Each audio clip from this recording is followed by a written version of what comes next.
आइए समझते हैं अम्ल, क्षारक एवं लवण के पार्ट 3 को। सबसे पहले हम समझते हैं तनुकरण को।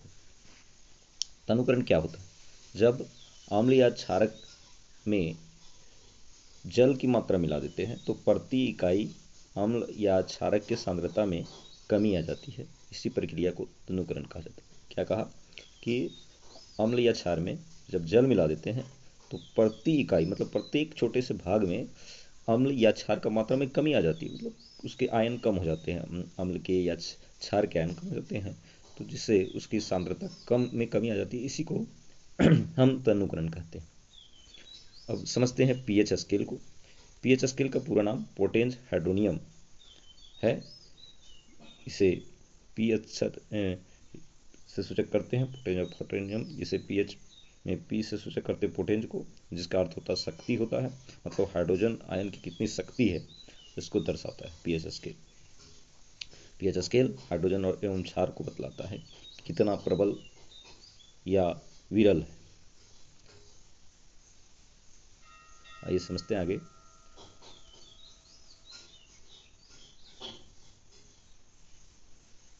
हाइड्रोजन आयन की सांद्रता जितनी अधिक होगी उसका पीएच उतना ही कम होगा। हाइड्रोजन आयन की सांद्रता जितनी अधिक होगी उसका पीएच उतना ही कम होगा। जैसे मान लीजिए कोई अधिक ज़्यादा सांद्र है, मतलब अधिक ज़्यादा अम्लीय है, तो उसका पीएच मान 0 होगा, क्योंकि अम्ल का पीएच मान 0 से 7 के बीच में होता है।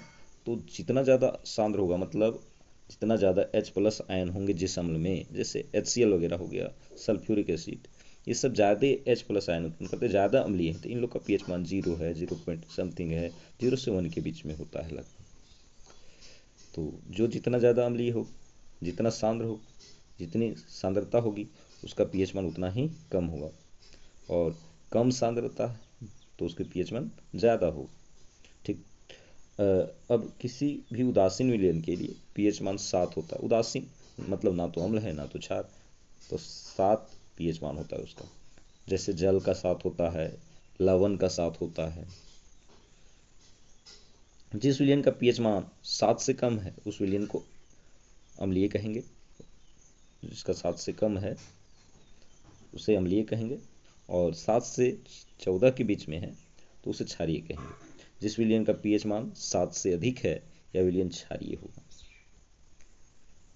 सल्फ्यूरिक अम्ल, हाइड्रोक्लोरिक अम्ल से जब विद्युत प्रवाहित होता है, मतलब ये सब से हम विद्युत प्रवाहित कर सकते हैं। सल्फ्यूरिक अम्ल और हाइड्रोक्लोरिक अम्ल से विद्युत का तो प्रवाहित किया जा सकता है, लेकिन ग्लूकोज और एल्कोहल से विद्युत का चालन नहीं हो सकता है,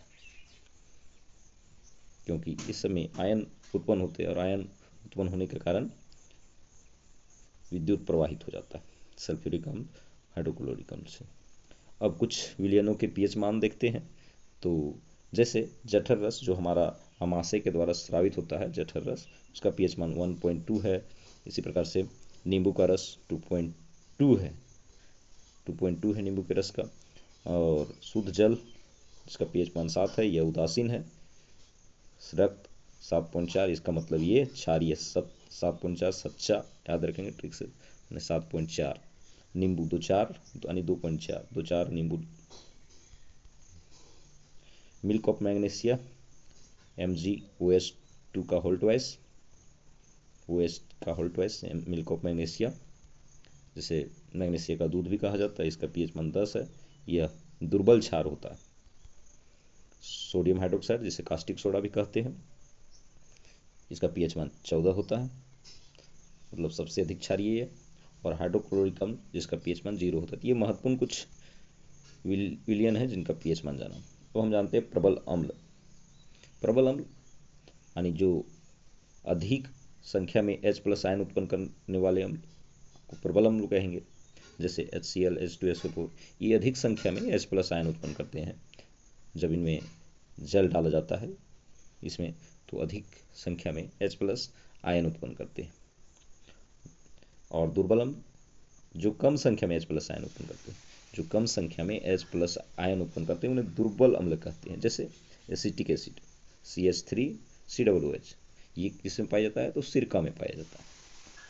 प्रबल क्षार समझेंगे तो जिनका जलीय विलयन में पूर्णतः आयनित हो जाते, मतलब अधिक मात्रा में OH माइनस आयन उत्पन्न करते, उसे प्रबल कहेंगे, प्रबल क्षार कहेंगे।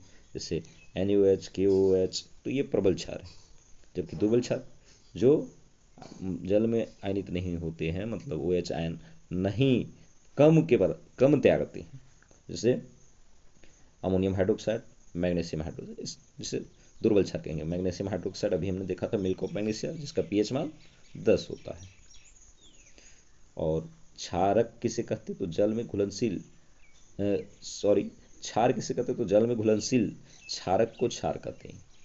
जो जल में घुलता है उसी क्षारक को क्षार कह सकते हैं। आगे हम समझते हैं अम्लीय वर्षा क्या होता है। तो जब वर्षा के जल का pH मान 5.6 से कम हो जाता है, वर्षा के जल का pH मान 5.6 से कम हो जाता है तो अम्लीय वर्षा कहलाता है। जब फैक्ट्रियों से जो विषैले SO2 NO2 गैस हवा में मिल जाती हैं तो जल से अभिक्रिया करके सल्फ्यूरिक एसिड का निर्माण करते हैं। SO2 और NO2 गैस, नाइट्रिक अम्ल, सल्फ्यूरिक अम्ल का निर्माण करते हैं और वर्षा के साथ वो बूंदे वापस ज़मीन पर आती है, जिससे प्राकृतिक चीज़ों को, मवेशियों को, बिल्डिंगों को काफ़ी क्षति पहुंचाता है। इसी को हम अम्लीय वर्षा कहते हैं। लेकिन अम्लीय वर्षा का pH मान 5.6 से कम होता है, इसे ध्यान रखना है। अम्लीय वर्षा का कुप्रभाव देखते हैं। अम्लीय वर्षा का जल जब नदी में प्रवाहित होता है तो नदी का जल का pH मान कम हो जाता है और ऐसे में जो जलीय जीवधारी हैं उनकी उत्तरजीविता, मतलब जीना कठिन हो जाता है।